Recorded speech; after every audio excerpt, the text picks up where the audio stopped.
Welcome to the Apostolic Vangelist. Today we are going to have Silly Songs with Samuel.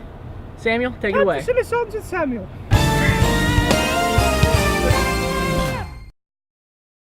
So welcome to the Apostolic Vangelist. Today I am with Samuel Vaughn, who is the CMI Director for the ALJC. And what campus ministry are you involved with in Georgia? So I helped start the field campus ministry at the University of Georgia. Absolutely. Best awesome. University on the planet, by the way. Go Dogs. Absolutely second to Indiana University Bloomington. Hoosiers. I don't know about that. I helped launch the CMI Awakening, or Awakening Indiana University in Bloomington, Indiana with Bri Lykin. Ran that for 2 years, and now Chloe Ward is taking over. It's going very strong. It's going well. But today we're going to talk about some effective tips for getting back into the semester and getting back into the swing of things. So we're right around the corner from a new semester. I know Awaken CMI is going to be launching next week down in Bloomington, Indiana with our spring kickoff event. But Samuel, why don't you talk a little bit about getting back into the swing of things and what should we be doing to prepare ourselves for this new semester coming up? So the biggest thing that a lot of people don't realize, but those first 4 weeks of any college semester, especially fall, are absolutely crucial for outreach. Absolutely. Because we have freshmen coming for the first time. They're trying to get adjusted, never been to the college scene, so they're trying to find somewhere to get plugged in. And you really have to reach them effectively in those first few weeks because, you know, as soon as that first round of exams hits, they totally get distracted and they realize this is real. College is real. It's a struggle. Yeah. And so they drop a lot of their commitments. Sure, absolutely. So it's really important to do as much outreach as possible, once, maybe 2 or 3 times a week. If you can set up a booth on campus somewhere, hand out Kool-Aid, sweet tea, ice cream, Kool-Aid jammers, whatever. Do something to get people's attention and let them know about campus ministry. If you have a spring involvement fair, go to it. Yeah. It's usually, especially if you're already a registered CMI, go to it. You know, you can have a table, you can have, just be prepared. Your biggest goals are make connections with the people coming in, but also be prepared. You want them to be able to leave with something with your name on it, because they are, especially if you're at a spring involvement fair, they are talking to 300,000 people, and you need something for them to latch onto as they leave that conversation, so they remember who you are. 100%. Absolutely. 100%. What are some of the ways someone who's either starting a new campus ministry or they're returning to one, what are some of the things that they should be prepared for mentally or spiritually going into the new semester? Yeah, well, the first thing you got to do is definitely pray. Prayer, absolutely. Over the summer, or even during the semester, do prayer walks on campus. Pray around the residence halls. Pray for all the incoming students, incoming faculty. That's the biggest thing.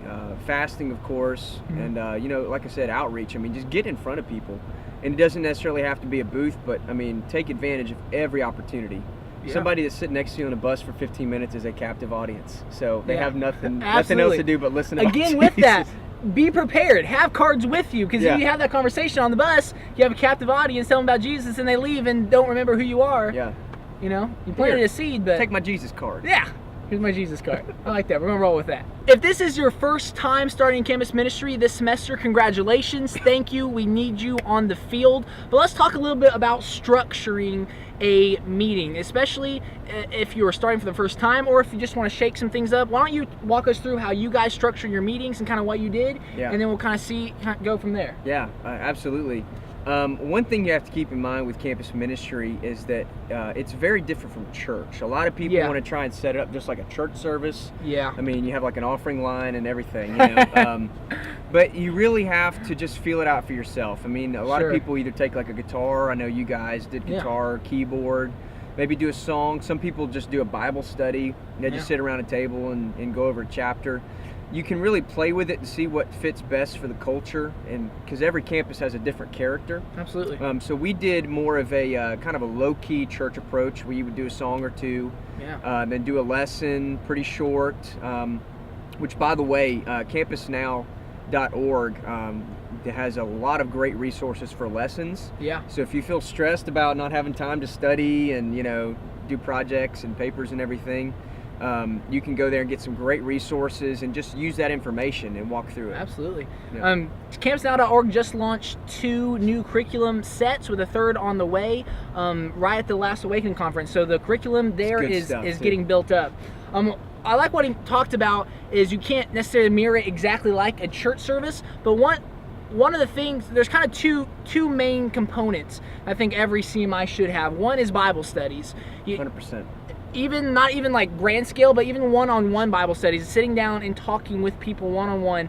That's the main thing that's going to get doctrine and these ideals into people. But the other thing that every campus ministry should have is some form of a worship service. Yeah. Whether that's 1 or 2 songs at the beginning of your campus ministry. What we like to do is, in our structure, we have 3 weeks out of the month where we have more Bible studies and fellowships. So we'll have technically 2 Bible studies and 1 game night where we just come together, we'll have some music playing in the background, and we will just fellowship. But on that 4th week of every month, we'll have an actual, more like a church service where we bring in either an acoustic guitar or a piano, and we have just an absolute worship service. Because you can have students come into a Bible study and stand on an academic pedestal and debate with you. We had some students from Turkey that were coming to our Bible studies regularly, 12 of them, and you can tell when they walk in, they're very respectful, but there's an aversion to what you're talking about because they can process everything on an academic, intellectual level. But when you bring in worship into the mix and you bring the presence of God into that room through worship,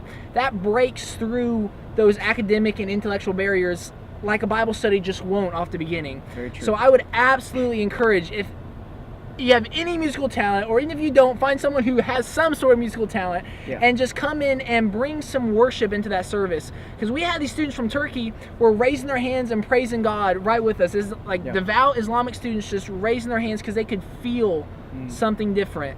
And then we launched into the Bible study right after that, so we can plant that seed. But absolutely incorporate worship into your services with Bible studies. And I'll jump in and say too, it's important to understand the objective of your campus ministry. Which does to win souls. But your campus ministry is not necessarily to plant a church on your campus. It's to get them connected to your local church. There are some churches who that model works for, but generally speaking, unless your pastor has sent you as a campus pastor, listen carefully. So you're the first point of contact. So we would always try and get people to come to our campus ministry to experience it. Followed up with one-on-one Bible study, because that's where you win in the trenches, and ultimately try and get them to church. Now, students, especially on-campus students, they really struggle to find time to drive to church, and so a lot of times your campus ministry is the only church they get to have, but it's really important to get them plugged in and connected to that local church so they can really grow their relationship with God and ensure longevity. And it's not a bad idea to offer rides. From campus to church. We're hurting for gas money, man. Because a lot of these students, they either don't have cars on campus, or again, it's that extra step of, well, I have to drive by myself to this church, I'm in a new city. Offer them a ride. We drove many people from our campus to our church, and that's probably the only reason they would have came, because they wouldn't have or couldn't have driven themselves. Exactly. So I think that's some really good stuff. I do want to jump in something. This is a shorter segment today. Giving some quick tips. So I want to jump into something that Brother Campatella, Joe Campatella, left us with at the last CMI Awakening. So good. That was in, where was it? It was in Terre Haute. It was in Terre Haute, Indiana. The next one is coming up in Maryland. I've been working on designs and promos for that for a year now, so that's where my mind's at. The next one's in Maryland. Don't miss it. Do not miss it. campusnow.org. Registration opens on October 1st, I believe. Sure. It's incredible. Look it up. But I want to leave you with these 7 tips that Joe Campatella left us with at the last CMI Awakening.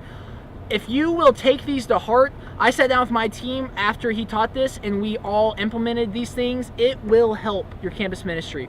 All right, 1, this semester, I will fast at least X times every week for my campus revival. If you're not taking notes yet, pause the video, go get a notebook, write these down. Number 2, this semester I will pray at least X minutes every day for my campus revival. Number 3, I will start at least X conversations every day on campus. Number 4, I will pass out at least X flyers every week on campus or business cards. 5, I will do at least X random acts of kindness a week on campus. 6, I will invite X students to CMI every week on campus. Number 7, I will teach X Bible studies each week. And I think all of these really get down to, at the core of it, is like what Samuel was saying, this is often their only point of contact. You've got to take this extremely seriously, and committing to things like this will absolutely help you do that. Any other thoughts on that? Or just pray. That'll bring the power. Absolutely. There's a whole nother lesson he taught on prayer, but we'll do that in another episode. Free food and free stuff will get you more people than anything else. Absolutely. Give away free pizza. Absolutely. It's a killer. This whole sign say free pizza, and people are like, yep. Free pizza and free baptisms this Wednesday night. Woo! Come on now. Come on, somebody. All right, that is it for this episode of the Apostolic Vangelist. We are praying for your campus ministries. If you have any questions about campus ministry, put it in the comments below, and either Samuel or myself or Chloe from our campus ministry will answer in the comments, or we'll record a whole nother episode. We'll see you guys next time. Samuel, thank you, sir. God bless you. See you. Take care.